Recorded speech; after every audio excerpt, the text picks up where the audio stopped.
Welcome to High Drama. And did we think the shows were bull this time around? Bull by Mike Bartlett appearing at Jack. Thomas, Tony, and Isabel, three employees at a generic office, wait for their boss to come in knowing one will get laid off. Tony and Isabel gang up on and bully Thomas, whose attempts to defend himself only make him look more foolish. They conveniently forget to tell him to prepare his sales figures, lie to him and then lie about lying to him, bait, ridicule, and gaslight him. When the boss arrives, things get worse. Another exploration of audience discomfort, the third one I've seen this week. Bull has the claustrophobia of no exit, plus the mundanity of Abigail's party, though none of the zaniness. The Apprentice is mentioned, but having been published in 2013, the text refers not to the presidency, but indeed to reality TV, to capitalism as game, as survival of the fittest. However, like the Trump presidency, the bullying is so cruel it starts to seem juvenile. Humor comes from the biting dialogue and the games Tony and Isabel play. Audience members will unfortunately but doubtlessly find something here that resonates, though I hope they never experience something this extreme. This play has an arc, though it doesn't have a classical turning point. That's okay in and of itself, and in fact, I can imagine a production gripping the audience and reveling in its unsatisfying quality. Unfortunately, that is not this production. Miles G. Jackson as Thomas performs with the most intensity, but is miscast. For someone repeatedly called short and flabby by his adversaries, he is most definitely not, and is in fact the most well-groomed of the three. Alexander Pobutsky as Tony certainly looks like a bro with his gelled hair and fleece vest, but both he and Kirsten Anderson as Isabel fall way short of the viciousness and complexity they need to make things interesting. When they try to confuse Thomas about whether or not they are lying, they just sound like they're reading. I imagine this to be a high-powered, at least cutthroat, workplace, but no one looks sleek enough to clarify the culture or the stakes. From the vocabulary, it's clear early on that this is a British play, and the timidity of this production mostly had me longing for the caustic sniping that a British accent does so well. These characters can probably be played as American, but the drama needs to go up to 11, and here we're at a middling 5. Mixed face minus. Just in Time began its journey to Broadway as a production of Lyrics and Lyricists at the 92nd Street Y, which starred Jonathan Groff and was conceived by Ted Chapin. Just in Time tells the story of Grammy Award winner and Academy Award nominee, singer-actor Bobby Darin. His life, his struggles, his 2 marriages to singer Connie Francis and actress Sandra Dee. And of course, he died very, very young at the age of 37 in 1973. The musical features the hit songs that Bobby Darin made famous in his lifetime, including Beyond the Sea, Mac the Knife, and of course, Just in Time.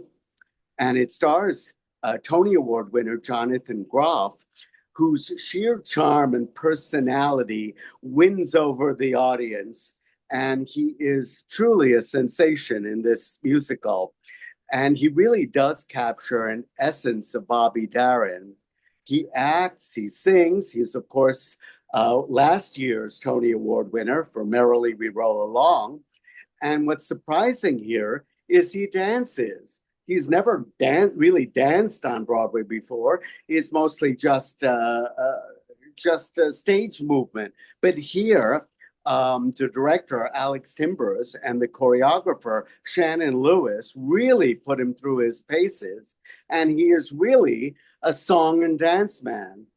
We should also mention that not only did Alex Timbers direct it, but he developed it as well.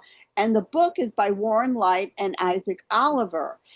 And the costumes designed by Catherine Zuber were shown off by 3 sirens, Christine Cornish, Julia Grandin, and Valeria Yeaman, who just changed outfits and danced up a storm with Jonathan Groff, and they were incredible. And we should mention that Gracie Lawrence played Connie Francis, Erica Henningsen as Sandra Dee, and the wonderful Michelle Park played Bobby Darin's mother, Polly Walden. And Emily Burgle was in it, and Lance Roberts, Cesar Samayo. I mean, this was an incredible cast. And I remember seeing it at 92nd Street Y and thinking, oh my gosh, this belongs on Broadway. And here it is on Broadway. And it's just a very, like a flashy cabaret show almost. I mean, concert, because, you know, you have people can be on little tables and have little drinks. I mean, and then there's normal audience members as well. And of course, Jonathan Groff is just so much charm exudes from him. I just love him to pieces. So this gets a major, like major happy face for me. And it gets a major, major happy face from me as well. Now Sandra Dee is being played by Sadie Dickerson, and Gracie Lawrence will be Connie Francis until October 5th, and then Sarah Hyland will be taking over October 8th in Just in Time. And as you know, we went to the Rochelle Denton Memorial where Tim Cusack got an award, and I was able to have a nice chat with him. It was so good seeing friends you haven't seen in decades. It was the most moving, wonderful tribute to the most marvelous woman ever who graced the theater seats. Hello, here we are with Tim Cusack, bringing back my solo show. It's called I'm Not Mike White, and it's about the many, many, many, many times that people used to come up to me on the street and insist that I was Mike White to the point of demanding my autograph and getting very weird and hostile and belligerent when I was like, yeah, I'm not who you think I am. For those of you who don't know who Mike White is, he is the director, writer of the hit HBO series The White Lotus. He was in school. He wrote and starred in School of Rock with Jack Black. He also did a film called Chuck and Buck. And he did a series with Laura Dern on HBO called Enlightened. But the show's actually really about my relationships with my father, who died 2 years ago, and my partner, Jonathan, who died of HIV lymphoma in 1994. And so it's really about all of the ways that Mike White and I, even though people used to confuse us for each other, have lived these two very different lives. So that's the show. It'll be at Brooklyn Art House, October 5th and 12th. Come check it out. And where is it again? Brooklyn Art House, which is in Williamsburg. On Marcy Avenue, right off of Metropolitan. Fantastic space, beautiful space. Absolutely worth coming to the show. Just check out the space. They have a restaurant, they have a bar, they have an art gallery, they have rehearsal spaces. The theater is beautiful. The guys who own it are theater artists. They're all about the community. Definitely go out and check them out because they really want to help people get their work up. How'd you find out about this place in the first place? Actually, they hosted the New York Independent Theater Awards last year. So I was there for the New York Independent Theater Awards. And I gave out the Ever Quinton Award this year. That was the first time we gave out the Ever Quinton Award. There's now an Ever Quinton Award that the Ridiculous Family is now giving out every year. Kevin R. Free received the first one. And we are going to be giving out the second one in December at the annual reading of Charles Ludlam's Christmas Carol. So, yes, look out for that. But I was standing there after the ceremony, and suddenly I hear behind me this big, booming, huge voice, Tim! And I turn around, and it's Alex Ortline, who I was actually in Chris Sanderson's production of Midsummer Night's Dream with. Alex played Bonham, I played Peter Quince, and Alex owns the space. He's the owner. And I was like, Alex, what are you doing here? And he's like, I own the place. And then I was like, I want to do my show here. He's like, great, let's do it. And there I am. And so Alex is amazing. His business partner, Isaac, is amazing. It's a fantastic space. It really reminds me of the old days. So definitely come and check it out. Adult Film X BKE Productions at Rutgers Presbyterian Church is presenting Anton Chekhov's The Cherry Orchard. Adapted and translated by John Christopher Jones, directed by Ryan Chervonka. The cherry orchard begins with the return of aristocratic Lubov to her family's country estate with its famous, it's in the encyclopedia, cherry orchard. The beloved estate is the source of her happiest childhood memories, but also of the tragic drowning of her young son. Lubov is accompanied by her 17-year-old daughter, Anya, Anya's governess, Carlotta, and Lubov's young male servant, Yasha. Living on the estate are Lubov's brother, Gaev, her adopted daughter, Varya, who manages the estate, the catastrophe-prone clerk, Epikodov, and the extremely old servant, Fierce, as well as the servant girl, Dunyasha. Frequent visitors include Trofimov, the eternal student, who is the tutor of Lubov's dead son. Pishik, a neighbor estate owner, who, like Lubov, has money troubles. And Lopakin, now a rich businessman, whose father and grandfather were serfs, in this translation, slaves, on Lubov's family estate. Lubov's estate is to be auctioned off soon.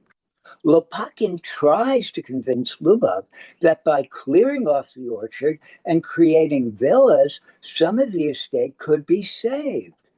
Lubov has no head for business, and her attachment to the orchard is too great for her to contemplate his plan. The costumes and minimal props are wildly eclectic and generally anachronistic, but they serve well to help us understand the nature of the characters. There is much dancing to contemporary songs and much ordinary movement that feels carefully choreographed. Romances briefly flare up, but then fizzle out. Lubov has a history of painful romances. Her lover in her years in Paris stole from her and ran off with a younger woman. Now he writes to her, hoping to reinstate himself in her life. Despite all the red flags, Lubov still loves him. Lopakin is quite pleased with his accomplishments, but occasionally the trauma of his lower class origins wounds him anew. Carlotta, raised by circus people and later Germans, feels rootless because of her not knowing her family background.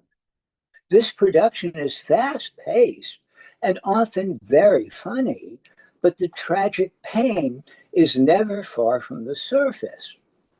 I'm normally wary of shows that are directed by a leading cast member, in this case, Ryan Chervonko, who plays Lopakin, but his directing, especially in the placement of characters outside the stage floor space, gave the sense that there's always more life happening outside the stage. He was also the most sympathetic and complex Lopakin that I've ever seen. Megan Metrikin also created a multifaceted Lubov, both flighty and deeply passionate. The other performers were splendid as well. This production is dedicated to the memory of adapter John Christopher Jones, who is seen on video as Fierce. All in all, I thought this was a fine cherry orchard. I give it a happy face. Porch on Windy Hill at Urban Stages didn't feel like a typical play. It felt more like being welcomed onto someone's front porch with stories and music and even a little reckoning with the past. The story follows Mira, a Korean-American woman who reconnects with her estranged grandfather after 18 years. And it's all braided together with live bluegrass folk music. And this isn't just some background music either. The actors sing and play. They play fiddle, banjo, dulcimer, guitar, mandolin, even an erhu. And the sound is just absolutely gorgeous. But what really struck me was how the play uses music as memory and a bridge. It makes space for humor, for tough family conversations, and for moments that feel tender and real. And the porch itself looks so lived in, you half expect a neighbor to just wander in. And that intimacy carries through the entire evening. It's heartfelt, funny, and beautifully performed, and the music alone is worth the ticket. Urban Stages really has something special on its hands here with The Porch on Windy Hill. So my rating for this show is Happy Face plus plus. The York Theatre is presenting This Is Not a Drill with music and lyrics by Holly Dubay, Kathy Babylon, and John Vester, book by Holly Dubay and Joseph McDonough, directed and choreographed by Gabrielle Barr, conceived by Holly Dubay. In this show, guests and staff at a Hawaiian resort hotel react to the immediate threat of a missile attack. The characters present an array of cliches. Jessica, who has come alone, suspects her husband of cheating on her. Tony and Chris are a gay couple from Cincinnati. At first, Chris is upset and reluctant to enjoy the vacation, but he almost instantly comes to like the stay. Derek and Sophie are a middle-aged couple who need to remember their love for one another. Derek also has a heart condition. Kalea and Leilani are a native Hawaiian couple whose son Ikaika is rebellious. Madeline is the over-enthusiastic manager of the hotel. Button Guy is the cocky man who gets the alert and sounds the alarm. When they hear of the danger, everyone runs around aimlessly in extremely awkward blocking. They eventually find a shelter, which, since it's the basement of the hotel, they should have all gotten there immediately. The performers are all talented singers and actors. I especially liked Felicia Finley, who stars and represents the creator, Holly Dubay, here called Jessica. It's amazing how much talent is wasted in this rather dreadful show. I would give it mixed faces minus. The performances are really what sell this show. Starting with Felicia Finley, that Mark has already talked about. She has some beautiful, beautiful moments as a woman who's been ditched by her husband. She is a survivor. Her solos are absolutely jaw-dropping. They're really, really beautiful moments. Also in the show, you have Aurelia Williams and Gary Edwards playing a couple who once had their honeymoon in Hawaii, and we were trying to rekindle that passion from years ago. Their duets are would be great on the radio. They are super, super numbers. Some of the best written stuff in the show are their duets. You also have duets from Matthew Curiano and Chris Dubay, who play this gay couple that are also trying to rekindle what's left of their relationship. They give stunning performances, not cliched, I don't think. Really, really honest performances. Lucas Poost as the guy who is monitoring the missile alert has two fantastic numbers. One where he's basically announcing that a bomb is going to come and knock the state of Hawaii off of the map, and a number later, which is just like a total big rock number for somebody. It really is a showstopper, and I guess he's considered the 11th hour number. Sometimes performances are better than the sum total. The performances are what carry the show. I gave this a major happy face, only because I left smiling. I really did. I thought it was a really great undertaking. Nick Navari's Into Your Hands is the story of the influence of friends Those friends who enter our worlds as neighbors, schoolmates, colleagues, or through other friends. Sometimes we may find ourselves feeling less appreciative of the precious gifts those relationships give to us. And there's usually one special one. You know, the friend who you think you know and who knows you unconditionally. And then unexpectedly, one of the friends leaves the friendship. How does the one left behind reconcile it? The gifted Nick Navari shares his journey of loss and grief from being the friend left behind. His story opens with his receipt of a package of a memorable item his friend has left for him. As Mr. Navari unpacks the items, he tells their story. Their story began as childhood friends. He has decisions to make, and his keyboard is by his side to help him.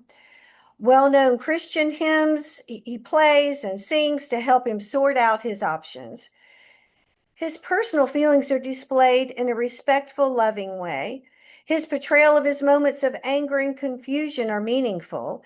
And Mr. Navari's talent on the keyboard gives his audience a rich complement to his story.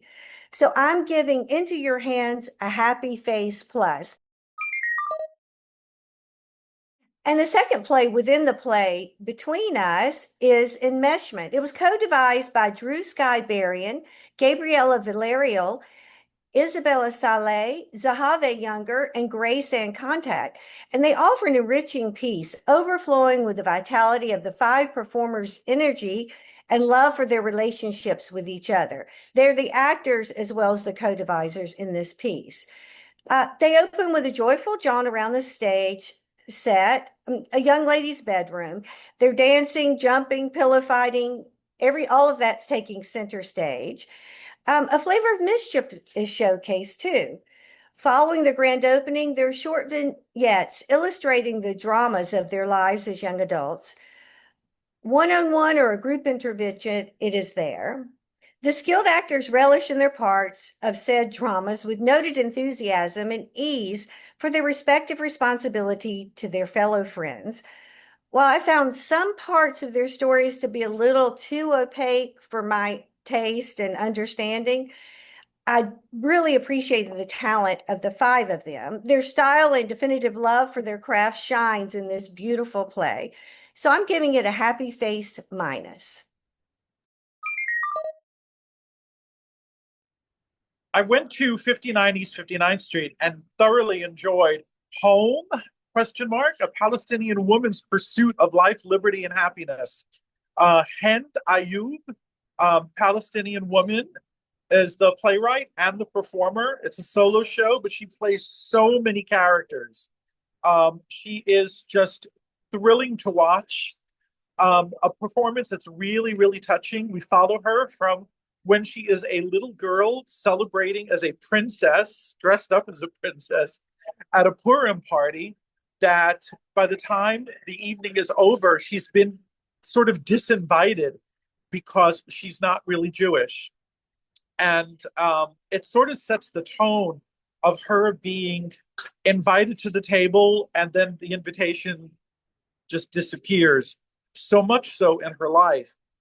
When she comes to New York to pursue a career in theater, it's pretty much the same thing. She auditions for roles that should be really perfect for her, but then all of a sudden, the only roles that open up are terrorist's wife, terrorist's sister, terrorist's mother, as she gets older. But she basically rises above all of it. Carrie Perloff does a wonderful job of directing this piece. Just when you think it couldn't get any sadder for her, the move is constantly uplifting and just really, really a very sweet performance. I gave this a total happy face. Well, I finally got this guest on who I just absolutely adore. Cyndi Freeman, who has been doing these Hotsy Totsy burlesque for like a very long time. And we have all encountered them. Mine was A Princess Bride, which was just, as you wish it to be. So take it away, Miss Cherry Pitts. and explain to us how this all came about. Well, Hotsy Totsy has been around for, I want to say, 18 years. It is a burlesque show. It is a nerdy burlesque show, and it's almost like a soap opera. So it always takes place at the Home for Wayward Girls and Fallen Women, where Cherry Pitts, that's me with a big pink wig, is the house mother. And we have to, raise money for sundries. And then all sorts of people show up, like the Scooby-Doo troupe or Star Wars characters or George Lucas. We're about to do Stranger Things. Everyone, once a month, there's going to be a Hotsy Totsy at the Slipper Room. Second Thursday of the month at the Slipper Room. It's always a good time. It's right now it's troubling times. We are in lovely escape from reality. So What's coming up for this in October? Stranger Things. Yep, and that's going to be followed by not just Peanuts, but Snoopy Come Home. And then we're going to do Star Wars Holiday Special in December, and we think we're going to do Warner Brothers cartoons in January. Well, thank you very much. Looking forward. All right. Well, take care. Have a great show. And thank you so much for bringing me on. Our next show is October 18th. We've run out of time for Sarah Krasnow's review of Target Margin's degenerative art series. Adam M. Kassem's Faggot Terrorists, 3 performers with red targets drawn on their foreheads make their way through recurring chapters. Story of Job, First Sexual Awakening, praise queer icons. She gave it a happy face minus. The full review is on Facebook. Parallel Exits Move It is on Saturday, October 4th at 7 and 9 p.m. at 3am Theater in Queens. And Thursday, October 9th, that's when Cherry Pitts and Handsome Brad present a Hotsy Totsy tribute to Stranger Things at the Slipper Room. The doors open at 7 o'clock. Closing October 5th, Trinity at Here, review on Facebook. Closing October 12th, Weather Girl at St. Anne's Warehouse, review on Facebook. And Songs of Light and Joy, a Diwali celebration conceived and directed by Devanand Janki, is October 9th through 12th at the Provincetown Playhouse. Closing October 18th, talk about on our next show, Mexodus and Marinelli Audible Lane, another kind of holding circle theater festival at AMT, and our favorites ongoing on Facebook, 54 Below, Joe's Pub, and 92NY. Have great Jewish holidays. We'll see you next show.